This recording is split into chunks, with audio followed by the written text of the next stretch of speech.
Halo Talovers! Peringatan kemerdekaan tentu menjadi momen spesial bagi segenap bangsa Indonesia. Di balik kisah panjang perjalanan Republik ini sebelum merdeka, ada banyak banget kisah-kisah yang terkesampingkan termasuk soal otomotif. Tanpa terkecuali cerita soal mobil yang digunakan Presiden pertama Indonesia, Insinyur Soekarno saat bertolak untuk memproklamirkan kemerdekaan. Seperti yang kita tahu, mobil tersebut adalah sebuah sedan asal pabrikan General Motors Buick 8. Namun, gak banyak yang tahu ada kisah unik sebelum kendaraan tersebut menjadi tunggangan kepresidenan Soekarno. Sebab, dalam catatan sejarah, jika seorang pemuda bernama Sudiro mengambil Buick 8 tersebut dari seorang pejabat Jepang lalu memberikan mobil tersebut kepada Soekarno yang pada masa awal kemerdekaan Indonesia belum memiliki mobil dinas. Padahal alat transportasi adalah suatu hal yang penting banget pas presiden hendak melakukan perjalanan dinas.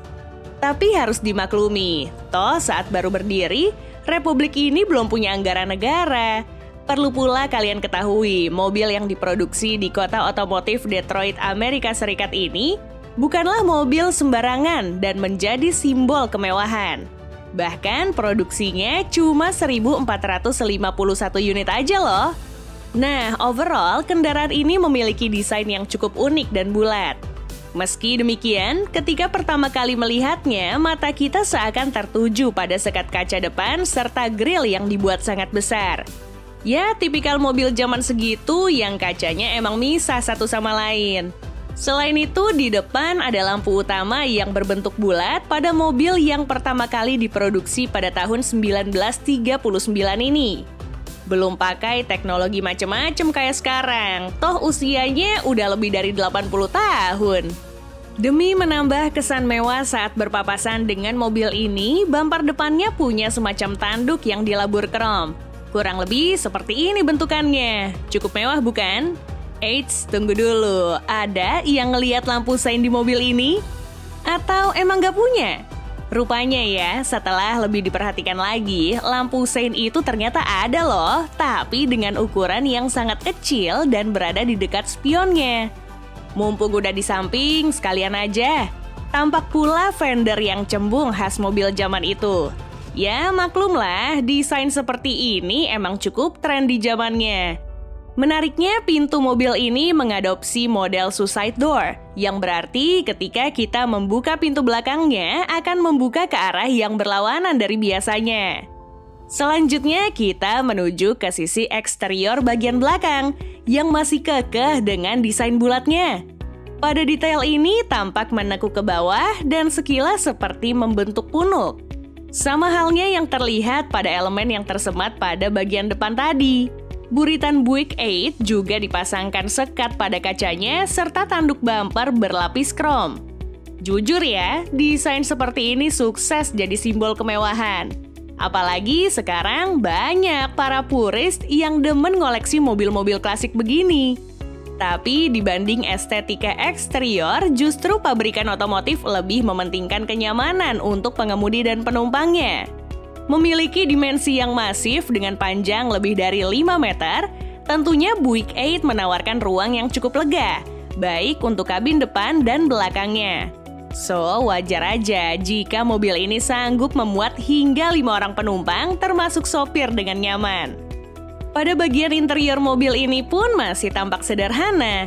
Terlihat pada bagian dashboardnya tidak terlalu banyak instrumen di sana. Hanya ada sebuah kemudi, speedometer, serta radio FM yang selalu menemani perjalanan para pengemudi dan penumpang. Karena tergolong sebagai mobil mewah, Buick selaku produsen mobil ini juga membekalinya dengan jok yang cukup empuk. Nah, walaupun amat sangat sederhana, kalian jangan ragukan apa yang ada di balik kap cembungnya. Sebab Buick 8 sendiri menggendong mesin V8 berkubikasi 5250 cc yang sanggup memuntahkan tenaga maksimum hingga 141 horsepower serta torsi puncaknya mencapai 365 Nm. Meski tenaga dan torsi segitu udah bisa didapat dari mesin 1800 cc zaman sekarang, tapi jangan salah, Mobil tersebut masuk ke kategori kencang pada eranya. Ya, emang gak usah diraguin lagi sih. Buick 8 sendiri sudah terbukti melibas hampir segala medan kala itu. Mobil ini kerap menemani setiap perjalanan dinas putra sang fajar, baik ketika sedang berada di ibu kota maupun Yogyakarta. Konon, mobil ini juga sering diajak Bung Karno menuju ke Istana Kepresidenan di Bogor. Menjadi kendaraan pertama orang nomor 1 di Republik ini, tentu kamu akan membayangkan sebuah mobil yang memiliki perlindungan super aman dan tanpa celah. Tapi, seperti yang sudah dibahas sebelumnya, jikalau Buick 8 adalah sebuah pemberian dari kawan Soekarno yang diambil dari pejabat Jepang. Jadi, nggak ada fitur tambahan yang disematkan. Semuanya serba standar seperti tunggangan pada umumnya di era itu. Lagian di era itu teknologi macam anti peluru dan semacamnya belum semasif sekarang penggunaannya. Perihal masalah harga, Buick 8 sendiri dibanderol sekitar $1.000 sampai $2.000 atau setara dengan 14 hingga 28 juta rupiah. Angka ini tergolong tinggi jika dilihat dari perkembangan inflasi. Gak heran sih kalau harganya mahal, soalnya pada zaman itu Buick 8 adalah salah satu dari sekian banyak mobil-mobil mewah kelas wahid. Terlepas dari itu semua, Buick 8 kini telah menjadi saksi bisu sejarah awal kemerdekaan Indonesia. Mobil ini dengan setia menemani perjalanan Bung Karno sekitar 4 tahun lamanya, mulai dari tahun 1945 hingga 1949. Tak jarang pula, mobil ini kerap kali mogok saat di perjalanan.